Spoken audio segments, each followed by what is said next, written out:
Po, kështu fillimisht ndoshta kur po e diskutojmë dhunën edhe ndoshta mendoj që kemi memri me shku një hap për tej këtyre çështjeve kur flasim për dhunën edhe për zgjedhjen e këtyre problemeve kur të dalim prej disa narrativave të cilat i kemi kriju edhe prej disa kështu gjujtjeve të para që na vinë mend sa herë bëhet fjala për dhunë. E para është familja.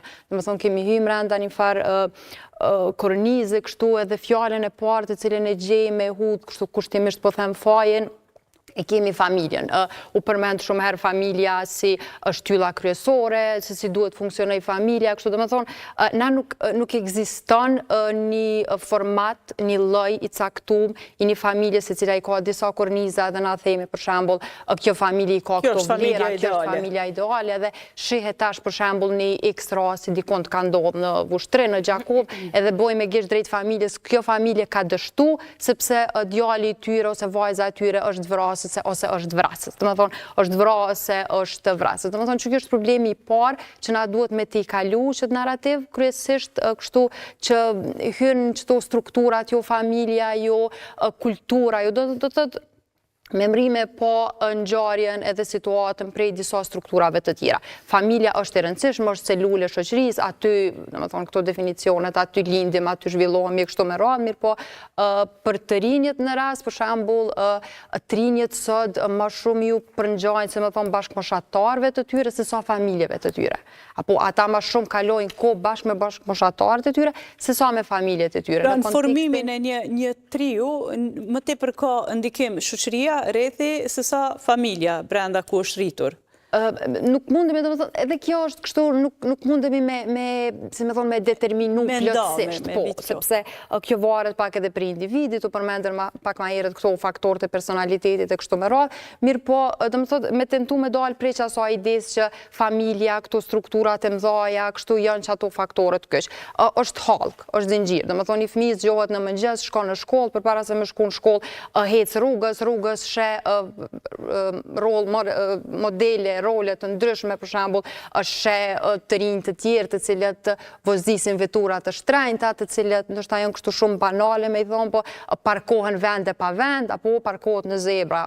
Nuk janë banale, sepse janë gjëra që po i shohim ne çdo ditë, por nuk i diskutojmë. Të cilat më pastaj çdo ditë ato fragmente të shkurtëra, parkimi, pra po them parkimi në zebra, shpejtësia, hudhja mbeturinave dhe kështu me radhë, dhe ato masandej e formojnë një individ, edhe pse masandej një 19 vjeçar, një 17 vjeçar, mos më thonë, po çështu që ka realiteti, që kjo është forma rrugës, masandej tu shkon në shkollë, nxjerr telefonin, ekspozohet në jashtëzakonisht përmbajtje të ndryshme të cilat ai sheh, përmbajtje të dhunshme kështu me radhë, mbri në shkollë tash shkolla siç ka institucioni po është shumë i idealizuar prej neve, siç ka institucioni që duhet me bart çat idenë arsimimit edhe edukimit, po ashtu hyn në klasë me 40 nxënës të tjerë, 45 minuta ora mësimore, thotë çka po mbetet aty. Po shohim se këto institucionet tona kanë filluar me lut një farë roli formal. Shumë formal se sa rol përmbajtësor. Në fakt, ka një konfrontim, kjo nuk është se ndodh sot, shumë më gjatë, familja dhe shkolla. Të dëgjosh në familje, faji mbetet shkollës. Fëmijët nuk po mësojnë asgjë në shkollë, nuk po marrin kur fare edukimi në shkollë. Ndërkohë shkolla, institucioni, lefajtor familje. Ti po thua që duhet përfundoj kjo narrativ e shpjegimit problemeve. Kush do të jap fund këtij konfrontimi familje-institucion? Na jemi rrit, po besoj se cili kështu gjenerata të ndryshme me atë trekëndshin e bashkëpunimit shkolla, familja, fëmijë, domethënë, që ajo është ideja. Po e shohim që nuk po funksionon. Dikund po është një problem, apo ose prindrit nuk po bashkëpunojnë, që u tha më herët me fëmijët, çysh është e mundur, si ka mundësi, u tha më herët si ka mundësi që prindi nuk e din që fëmija bart armë. Po, ka mundësi.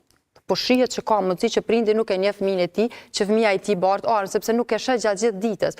Në anën tjetër, ai prindi ndoshta ta shohim rastin konkret, unë e di që plot prindër janë shqetësuar për fëmijët e tyre në këtë rast, po çfarë hapa konkret kanë ndërmarrë ata përtej se sa një farë kështu një qërtimi kushtimisht po them me fjalë që i kanë kërku fëmijëve të tyre, po them me gjuhë të popullit, këqyr me kënd po rren. Po, fëmija është 16 vjeçar, është 15 vjeçar, nuk i takon shumë ati me pa me kënd po rren, sepse nuk din me analizu qaq mirë situatën se ku është problemi. A është problemi të shoku apo të shoqja e tij.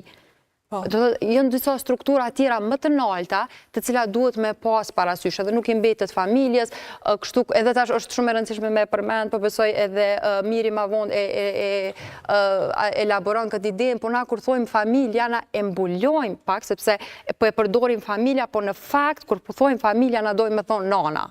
Shihe se këtu ka dështu pak nana në kujdesin e familjes, sepse është që ajo ideja, prap po them kështu gogja patriarkale që baba është në punë, nanës i duhet me kujdes për fëmijët edhe në këtë rast. Po që ajo ideja që ekziston. Të luftën tonë për ekzistencë, tash nuk mundet... Po mirë, do t'i kthejmë edhe kësaj, ta dëgjoj Miri nga perspektiva jote këndvështrimit, cilët mund t'jenë ata faktorë, le themi që mund t'i numrojnë që ndikojnë në dhunë.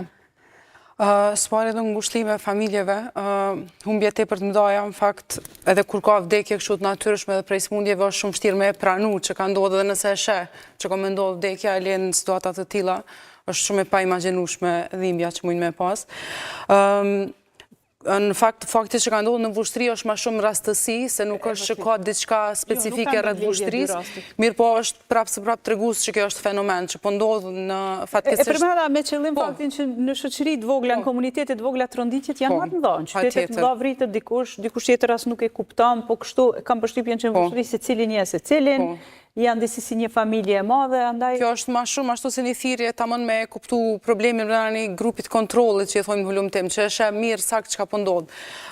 Mirë po, në prononcimin e tij kryetari i vushtrisë tha ka një gjenezë, është e vërtetë që ka një gjenezë dhe na krejt tash po mundohemi një farë mënyre me para shumë kohëve jemi mundu me gjetë ku është gjeneza e dhunës, pse njerëzit prirën me qenë kaq të dhunshëm, pse njerëzit prirën me qenë të dhunshëm me partnerët e tyre intim, me njerëz që pretendohet që i dojnë, me fëmijët e tyre. Kryetari përmendi përgjegjësinë e prindërve dhe mirë po Kosovë ka plot prindër që vetë janë dhunshëm, ka prindër që i kanë vrarë fëmijët e tyre. Domethënë prapë edhe me u lidh me Bleonën që kjo roli i familjes është patjetër amnestimi i institucioneve, mandej se pra po them vetë familjet munden me qenë të dhunshme. Sidoqoftë që ajo gjeneza e përmendi shumë mirë dhe psikologu të zhvillimi i individit se si ndikon, edhe mandej si funksionon individi në shoqëri, është edhe një element në që gjenezë që na shpesh e injorojmë, që është ky identiteti gjinor i njerëzve dhe çaj koncepti i gjinisë brenda shoqërisë tonë. Çaj është një prej emruesve të përbashkët në këtë format e dhunës që ndodhin. Fatkeqësisht jo vetëm në Kosovë, por edhe në botë shumica e dhunës që shkaktohet prej burrave. Domethënë 90% e dhunës ndaj dikujt tjetër është zakonisht dhunuesit janë burra, po edhe shumica e viktimeve në plot raste, këtu përfshi edhe luftrat, edhe krejt janë burra. Domethënë edhe përpos në rastet kur ndodhen brenda familjeve, fatkeqësisht shumica e viktimave mandej janë gra. Kjo e përbashkët nuk na tregon tash neve që krejt burrat që kanë të dhunshëm, se fatmirësisht prapë është një pakicë e burrave që janë të dhunshëm, po mirë po çajo pakicë shkakton shumicën e dhunës. Edhe na çet element nuk mundim me injoru kur folim se nëse tentojmë me kuptu ka po vjen dhuna, pse djemt të ri po bën dhunshëm, pse një djalë 19 vjeçar e man një armë edhe ka vetbesim, guxim edhe mendon që ka të drejtë me shku me vrani bashkëmoshatar të tij. Është domethënë kjo nuk është normale kjo sjellje. Edhe nuk ka të bëjë vetëm me personin këtë rast si individ si është zhvilluar